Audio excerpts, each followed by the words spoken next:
Assalamualaikum warahmatullahi wabarakatuh. Eh, Alhamdulillahirabbil alamin. Wa bihi nasta'in ala umuri dunya waddin wa ala alihi wa sahbihi ajma'in. Amma ba'du.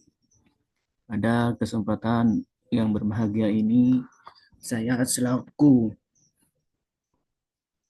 pendamping produk pendamping proses produk halal akan memaparkan pentingnya sertifikasi halal bagi pelaku UMKM.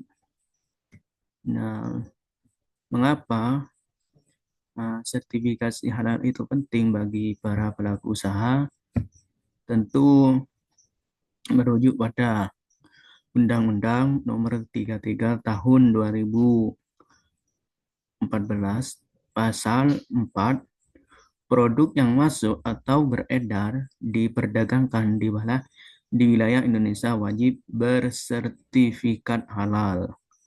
Nah, selain itu juga peraturan pemerintah nomor 42 tahun 2024 pasal 98 kewajiban bersertifikat halal bagi pelaku usaha mikro dan kecil didasarkan atas pernyataan halal pelaku usaha mikro dan kecil tersebut. Nah, tentu bagi pelaku usaha ada yang menanyakan ngapa sih repot-repot harus ngurusin sertifikat halal. Nah,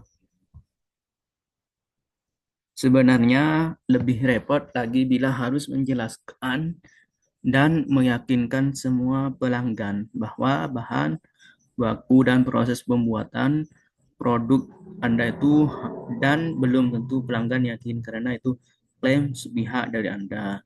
Nah, tentu bagi Bapak dan Ibu pelaku usaha yang melakukan di bidang apa namanya jual beli makanan, tentunya konsumen itu jika sudah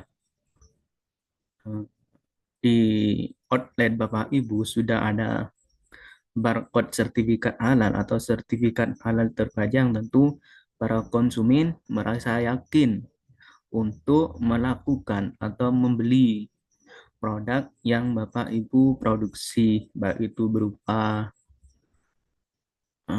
seperti gorengan, nasi lele, nasi pecel, dan nasi goreng, dan lain sebagainya yang memenuhi kriteria sertifikasi halal self-declare. Nah, tentu 87% atau sekitar 229,6 juta jiwa penduduk Muslim Indonesia. Nah, tentu dari sekian banyaknya penduduk Indonesia, tentu ingin mengkonsumsi produk halal dengan legalitas yang ada di setiap kemasan atau produk yang mereka beli.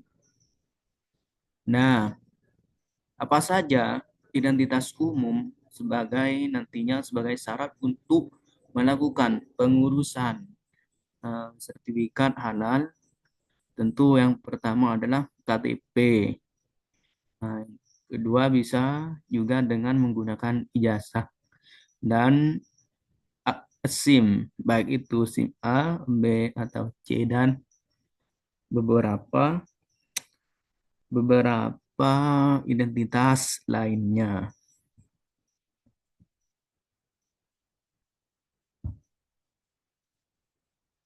Nah, ini adalah contoh sertifikat halal yang mana nantinya akan terbit bagi Bapak Ibu yang melakukan pengurusan. Nah, di sini ada nomor sertifikat dan nama outlet, terus alamat, dan di lampiran itu biasanya di lampiran ada nama produk. Di langganan itu tidak hanya satu produk, melainkan bisa tampil semua produk yang Bapak Ibu ajukan. Nah, tentu pelanggan itu setelah ada sertifikat halal tentu langsung yakin, dan selain yakin juga merasa nyaman dan juga senang karena produk yang mereka beli sudah benar-benar memiliki sertifikat halal.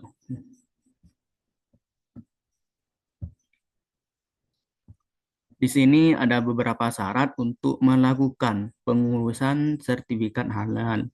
Yang pertama adalah KTP. Jadi Bapak Ibu cukup memfoto KTP-nya dan bisa melakukan pengurusan sertifikat halal. Nah, juga jenis produknya atau varian. Kalau di NIB itu ada yang namanya KBLI, Klasifikasi Baku Lapangan Indonesia. Dan juga ada jenis dan juga ada merek produk. Nah, serta juga harus memfoto produk dan juga foto tempat produksi. Nah, di situ juga Bapak Ibu juga harus membuat NIB. Nah, selain itu juga omsetnya harus di bawah 15 miliar. Nah, kalau di atasnya tentunya Bapak Ibu bisa melakukan pengurusan sertifikat halal secara reguler. Hmm. Nah, tentu Bapak Ibu ingin tahu berapa biaya mengurus sertifikat sertifikat halal bagi UMK. Tentu Bapak Ibu nantinya tidak akan dikenakan biaya atau bisa dikatakan gratis 100%. Nah, kalau Bapak Ibu nantinya tidak masuk kriteria self declare, maka Bapak Ibu bisa melakukan atau mengajukan sendiri yang biasanya berkisar 230 ribuan. Berikut apa saja jenis yang masuk ke dalam kriteria sertifikat halal gratis. Tentu yang pertama adalah di sini ada 13 jenis produk makanan self declare. Yang pertama adalah es untuk dimakan. Contohnya seperti uh, apa namanya, es buah, es cincau dan lain sebagainya. Dan juga lemak, minyak dan emulsi minyak, dan juga bisa bisa mengajukan susu dan analognya. Di sini juga ada kedai makanan dan juga kedai minuman. Di sini ada juga makan ringan siap santap seperti peyek, kerupuk, dan lainnya.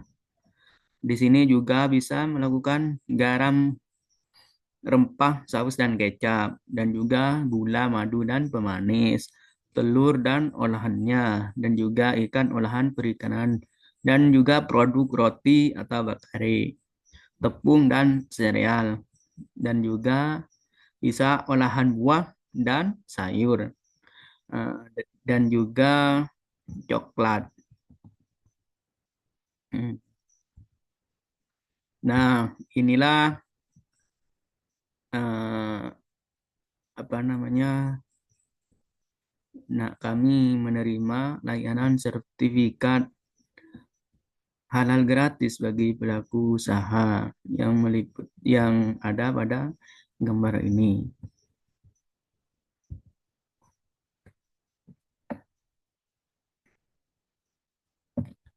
Di sini juga ada 3 jenis warung makan self declare, seperti warung makan khas Sunda, warung soto ayam, sapi, warung mie ayam atau bakso, warung makan gudeg, warung makan pecel lele, warung sate ayam atau sate kambing, warung makan nasi atau mie goreng, dan juga warung makan khas Timur Dakna, warung makan nasi kuning atau uduk, dan juga angkringan atau gerobak, warung makan Indomie atau Warmindo, dan juga warung makan Tegal atau warteg, dan juga warung nasi Padang.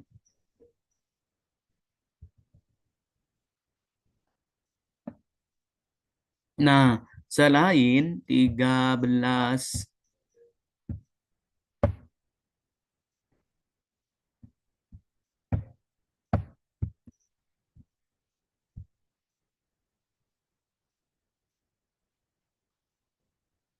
nah tentunya Bapak Ibu bertanya berapa lama sih pengurusan eh, sertifikat halal itu bisa terbit?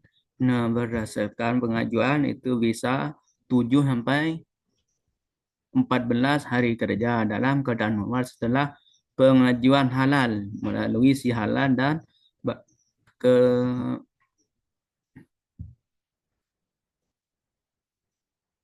yang diajukan kepada BPJPH. Nah, apa saja risiko bila produk usaha Bapak Ibu tidak memiliki sertifikat halal? Tentu ada beberapa sanksi bila siraan produk yang Bapak Ibu tidak ada sertifikat halalnya, bisa dikenakan denda dan sanksi administratif. Nah, tentu P3HRI siap mendampingi proses sertifikasi halal produk Bapak Ibu secara gratis. Mungkin Bapak Ibu bisa melakukan pengurusan, dan kami siap untuk mendampingi Bapak Ibu untuk menerbit mengurus sertifikat halal tersebut. Nah, Bapak Ibu tentu tidak usah sing berapa biaya yang akan dikeluarkan, karena pada saat ini pemerintah BPA melalui BPJPH melakukan program sertifikasi halal self declare bagi pelaku usaha mikro yang memenuhi persyaratan. Nah, mungkin sekian yang dapat saya paparkan terkait pentingnya sertifikasi halal bagi pelaku UMKM. Mungkin sekian saya akhiri. Wassalamualaikum warahmatullahi wabarakatuh.